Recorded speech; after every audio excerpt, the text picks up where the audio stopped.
सफाई चौपट है, निमन आँख को निकाला गया, खड़पा को छोड़ा गया। जी, आपके पास न तो 2 करोड़ रुपया है कि आप जो है विधायक का चुनाव लड़िएगा, तो ये धूप में चरागाह हर एक घर के लिए कहाँ चराग मयस्सर नहीं शहर के लिए।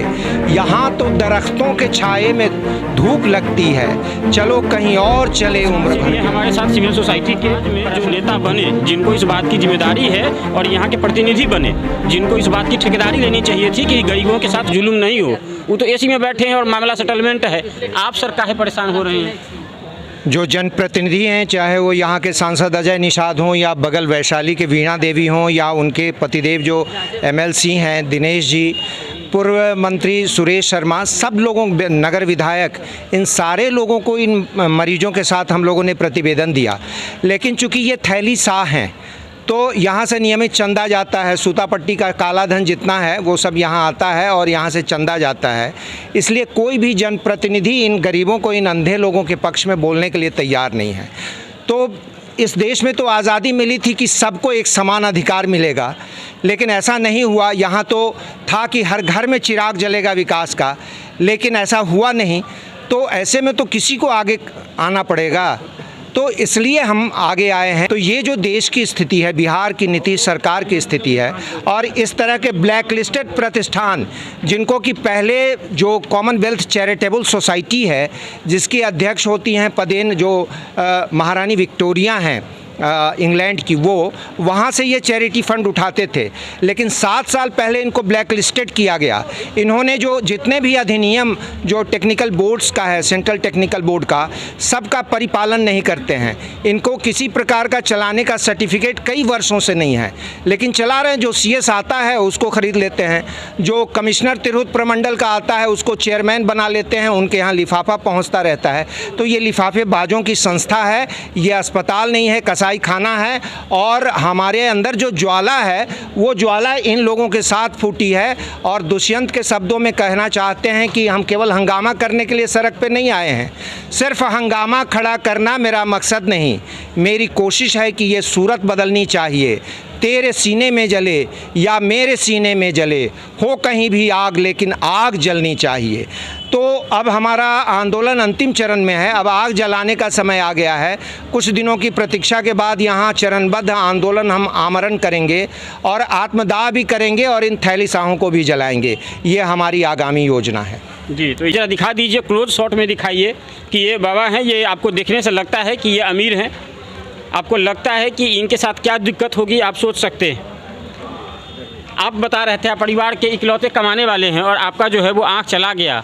अब क्या कर रहे हैं आप, और आपके परिवार के आर्थिक स्थिति पर क्या असर पड़ा है? बहुत बुरा स्थिति है। कोई पहले क्या करते थे आप? इस घटना के पहले क्या करते थे? इससे पहले हम दिल्ली में 1990 से वहाँ पंखा का काम करते थे जी। उससे हमारा गुजर बसर होता था। 2 बच्चे हैं जी, एक माँ, एक पत्नी, एक मैं, 5 आदमी का परिवार था। 4 आदमी यहाँ रहता था। वहाँ से हम कमा करके अपना 20-25 हज़ार रुपया महीने का जी कमा करके लाते थे, जिससे हमारा गुजर बसर होता था। जी। आज तो हम माने कि कमाने लायक रह नहीं गए, चूँकि हमको दिखाई देता नहीं है जी। घर में। अभी लड़का बच्चा छोटा छोटा है, बूढ़ी माँ है, पत्नी है। तो अभी तो कितने बच्चे हैं आपके? 2। किस क्लास में पढ़ते हैं दोनों? एक 8वीं है, एक 9वीं में है। जी। तो 1 लाख रुपया आपको मिल गया, आपके अकाउंट पे आ गया। हाँ, तो उस 1 लाख से आप क्या क्या कीजिएगा? 5 महीने का मेरा गुजर बसर हुआ है। 20 × 5 1 लाख बस खत्म। बस अब 20 इसके आगे ऊपर वाले मालिक हैं। अब तो कोई चढ़ा ही नहीं है मेरे पास। बस यही एक बहुत बड़ा सवाल है। 20 × 5 1 लाख खत्म। अब आगे या तो परिवार जो है वो जहर खा के ख़त्म हो, बच्चे जो है वो अपराधी बने, सरकार ये नहीं सोचेगी तो ये कौन सोचेगा, ये सवाल है। अगर ये वोट बैंक के पात्र होते तो 4 लाख रुपया तुरंत आता, बाकी का व्यवस्था उधर से होता और कुछ इधर उधर से बाकी संस्थाएं भी देती। अगर आपका फ्रिज और AC खराब हो जाए तो उसका कंपेंसेशन भी 1 लाख तक आपको कंपनी देती है, इस ग्राउंड पर कि आपको जो है मानसिक आपको जो है वो प्रॉब्लम हुआ है उस ग्राउंड पे। लेकिन आप आँख से अगर चले गए हैं और वोट बैंक का मुद्दा नहीं है और अगर आपका अपोनेंट बहुत अमीर है तो 1 लाख में मामला सेटल हो जाता है। बाबा क्या करते थे पहले? ट्रैक्टर चलाते थे। इनका 2 लड़का है, दोनों लड़का भी बीमार है। एगो पागल होकर इधर उधर भगता है। मेरा पति का शुगर की बीमारी है, ससुर जी है। अभी हमको घर में अनाज पानी कुछ नहीं खाने के लिए नहीं। हमको एगो 2 साल का बच्चा है, 2 साल के बच्चा को छोड़ के इनको साथ रहते हैं।